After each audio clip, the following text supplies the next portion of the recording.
Assalamualaikum warahmatullahi wabarakatuh. Saya Muhammad Rizky Aloman Harahap dengan NIM 240201075 akan menjelaskan tentang perencanaan perubahan organisasi. Saya akan membacakan materi pertama dan kedua.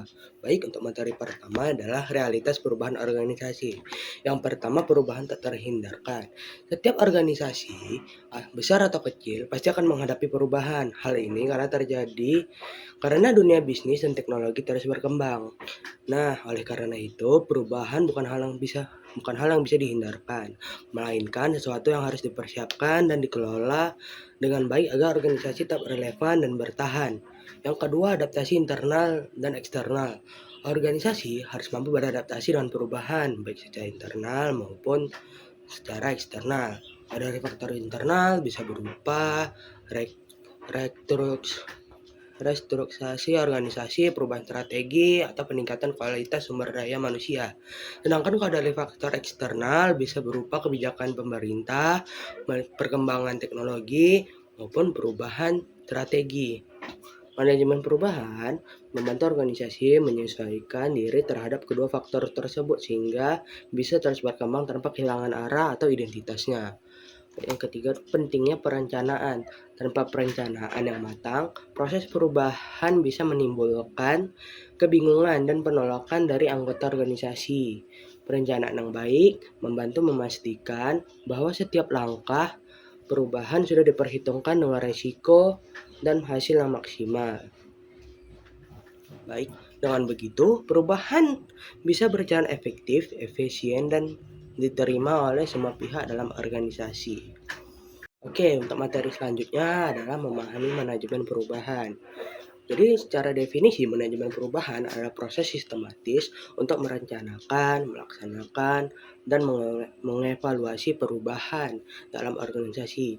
Manajemen perubahan bertujuan untuk mengurangi resistensi atau penolakan terhadap perubahan dan menciptakan budaya kerja yang fleksibel serta siap menghadapi tantangan baru. Dengan manajemen perubahan yang baik, organisasi tidak hanya mampu berjalan tetapi juga berkembang dan unggul di tengah persaingan. Sekian dari saya, terima kasih. Selanjutnya, tahapan perencanaan perubahan. 1. Analisis situasi awal. Melakukan analisis SWOT untuk memahami kondisi organisasi secara komprehensif dan mengidentifikasi area yang memerlukan perubahan. Yang kedua, penetapan tujuan. Merumuskan tujuan perubahan menggunakan prinsip SMART, specific, measurable, achievable, relevant, time-bound. 3. Penentuan strategi. Memilih pendekatan yang tepat, top down, bottom up, atau kombinasi keduanya sesuai konteks organisasi. 4. Rencana implementasi. Menyusun timeline detail, alokasi SDM, dan pembagian tanggung jawab untuk setiap tahap pelaksanaan. Yang kelima, komunikasi dan sosialisasi. Merancang strategi komunikasi efektif untuk memastikan semua pihak memahami tujuan dan peran masing-masing. Selanjutnya saya akan menjelaskan faktor pendukung dan penghambat perubahan. Yang pertama ada faktor pimpinan. Dukungan penuh dari level eksekutif dalam menyediakan sumber daya dan memberikan contoh. Kedua, komunikasi efektif. Penyampaian informasi yang jelas, konsisten, dan dua arah kepada seluruh organisasi. Ketiga, partisipasi aktif. Keterlibatan karyawan dalam proses perencanaan dan implementasi perubahan. Keempat, dukungan teknologi, infrastruktur dan tools yang memadai untuk mendukung proses transformasi. Kelima, evaluasi berkelanjutan, sistem monitoring dan penyesuaian yang responsif terhadap feedback. Kemudian, faktor penghambat. Yang pertama, resistensi karyawan. Penolakan terhadap perubahan karena ketakutan dan ketidakpastian atau kehilangan status. Kedua, komunikasi lemah. Kurangnya transparansi dan informasi yang membuat karyawan tidak memahami tujuan perubahan. Ketiga, budaya organisasi kaku. Struktur dan norma yang sudah mengakar kuat sehingga sulit untuk diubah. Keempat, keterbatasan sumber daya. Kurangnya anggaran, waktu, atau SDM yang kompeten untuk mendukung perubahan. Kelima, tujuan tidak jelas. Visi dan sasaran yang ambigu sehingga menimbulkan kebingungan dalam eksekusi perubahan. Saya Fajar Meladi akan melanjutkan tentang studi kasus dalam transformasi digital. Di sini kami mengambil contoh dari perusahaan retail yang status awalnya yaitu menghadapi penurunan akibat perubahan perilaku konsumen yang beralih ke platform digital. Sementara itu, sistem operasional perusahaan masih manual dan belum terintegrasi dengan teknologi modern.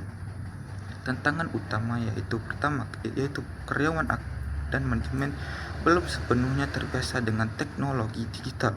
Selain itu, terdapat penolakan terhadap perubahan dan keterbatasan kemampuan digital di dalam perusahaan. Solusi dari masalah itu yaitu pertama, aksesibilitas digital, yaitu mengevaluasi kesiapan teknologi dan kompetensi digital karyawan. Kedua, pemberian pelatihan secara bertahap, yaitu memberikan pelatihan dan pendampingan intensif agar seluruh staf mampu beradaptasi dengan sistem digital. Ketiga, komunikasi intensif, yaitu mengadakan sesi sosialisasi, feedback, dan diskusi untuk memantau kemajuan serta mengurangi resesi. Keempat, yaitu sistem reward, yaitu memberikan penghargaan kepada karyawan yang berhasil dan cepat beradaptasi dalam proses transformasi digital. Dari solusi strategi itu akan mendapatkan hasil dalam perusahaan, yaitu meningkatkan efisiensi operasional, meluaskan jangkauan pasar, dan meningkatkan pengalaman berbelanja terhadap pelanggan. Oke, jadi sebagai penutup bisa kita simpulkan kalau keberhasilan manajemen perubahan itu sangat bergantung pada perencanaan yang matang. Perencanaan ini jadi fondasi utama supaya setiap langkah perubahan bisa berjalan terarah dan sesuai tujuan. Selain itu, perubahan juga perlu komponen yang terintegrasi mulai dari analisis yang mendalam, penetapan tujuan yang smart, strategi implementasi, komunikasi yang efektif, sampai evaluasi yang berkelanjutan.